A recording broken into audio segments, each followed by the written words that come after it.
مالداری کی ہو یا غربت کی ہو، خرچ میں درمیانی راہ اپنانا. حالت کیسی ہے؟ خوشی کی. حالت کیسی ہے؟ غم کی. الل تلل خرچ نہیں کرنا. یہ جو قوم کا مزاج ہے، شادیوں میں خرچ کرنا، تقریبات میں خرچ کرنا، اسلام اس کی حمایت نہیں کرتا ہے. روپیہ پیسہ بہت قیمتی چیز ہے، اس کو بچا کر رکھو، یہ ہمارے کام آئے گا. نہ جانے کیسا موقع آ جائے، اس کو شادی بیاہ میں اڑانا یہ اسلام کا طریقہ نہیں ہے. پیغمبر صلی اللہ علیہ وسلم 4 بیٹیوں کی شادی کی ہے، آپ نے کوئی خرچہ نہیں کیا، کسی کو کھانا نہیں کھلایا. حالانکہ زمین پر آپ سے بڑا سخی کوئی نہیں ہو سکتا. اس لیے پیغمبر نے کہا کہ حالت غربت کی ہو یا حالت مالدار کی ہو، آدمی ترازو میں رہے، اعتدال میں رہے. ایسا نہ ہو کہ تھوڑا سا پیش آیا تو دھوم دھڑاکا، اور تھوڑا سا کم ہوا ارے ہم ہی رہ گئے کہ اللہ نے ہمارے ساتھ ایسا کر دیا. اس طرح آدمی کو نہیں ہونا چاہیے.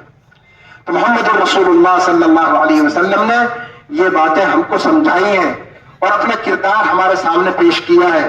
اور جس حال میں بھی آپ رہے، آپ ایک نمونہ چھوڑ کر گئے ہیں اور بتا کر گئے ہیں.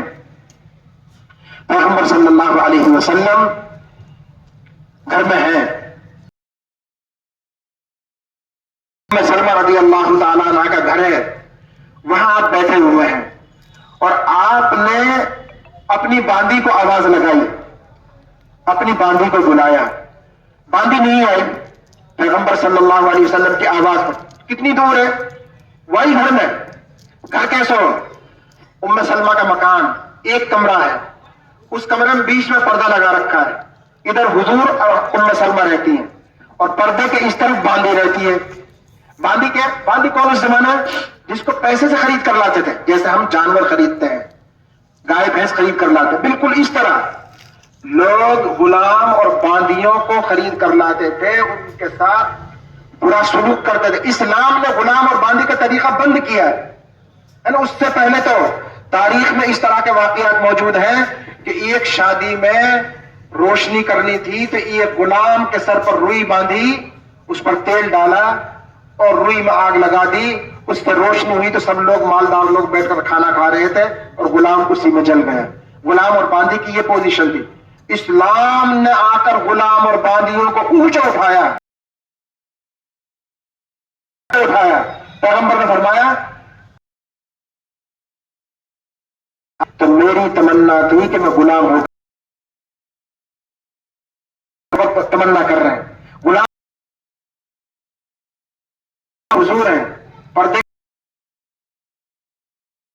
اب تو آپ کھڑے ہوئے اور پردے کے پاس پہنچے کہ مکے کی اور مدینے کی کچھ عورتوں کے ساتھ، کچھ بچیوں کے ساتھ گڑیا سے کھیل رہی. گڑیا بناتے ہیں نا، آواز لگا رہے ہیں، وہ آنے ہی نہیں ہے. اور ہے کون؟ باندی، پیسے سے خرید ہوئی.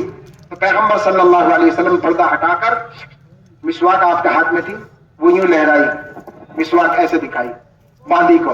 ام سلمہ کہتی ہیں میں دوڑ کر آئی کہ پیغمبر آج بہت غصہ ہیں، آج کیا کرتے ہیں، مارتے ہیں کہ ڈانٹتے ہیں، کیا کرتے ہیں، یہ تو بہت عجیب موقع ہے.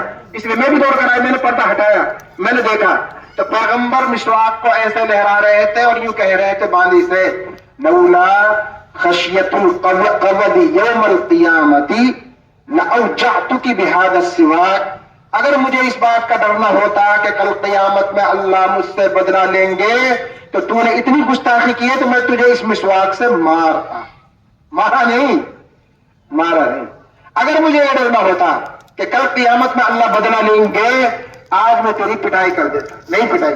میرے بھائیوں، اپنے ماتحتوں کو بھی نہیں مارا. اور ہم امام نے نہ بخشا، داعین نے نہ بخشا، بھائی نے نہ بخشا، باپ نے نہ بخشا، ماں نے نہ بخشا.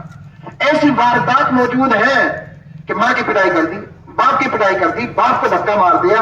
اور پیغمبر صلی اللہ علیہ وسلم باندیوں کو نہیں مار رہے. یہ حضرت محمد رسول اللہ صلی اللہ علیہ وسلم کی ہستی تھی.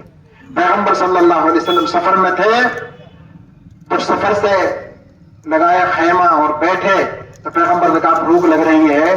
تو پیغمبر صلی اللہ علیہ وسلم نے حکم فرمایا بھائی بکری ذبح کرو، کھانا کھائیں گے.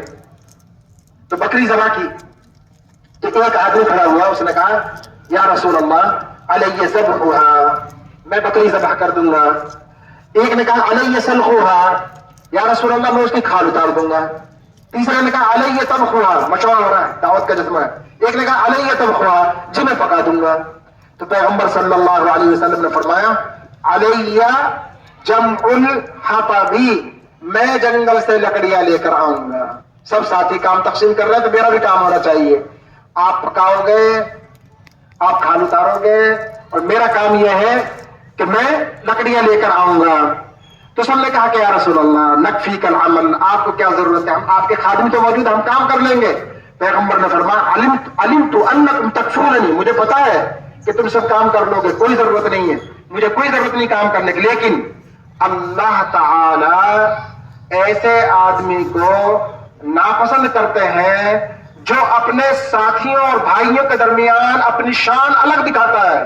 میں تو چودھری ہوں، میں تو بڑا مولانا ہوں، میں تو امیر صاحب ہوں، بھائی میں الگ ہوں تم الگ ہو، میں الگ چیز ہوں تم کہاں چیز میرے سامنے. اللہ تعالیٰ ایسے آدمی کو ناپسند کرتے ہیں، اس لیے میں لکڑی لے کر آؤں گا. آپ عام ساتھی، یہ پیغمبر صلی اللہ علیہ وسلم کی زندگی. میرے بھائیوں میں تو یہی کہتا ہوں بس کہ ایسے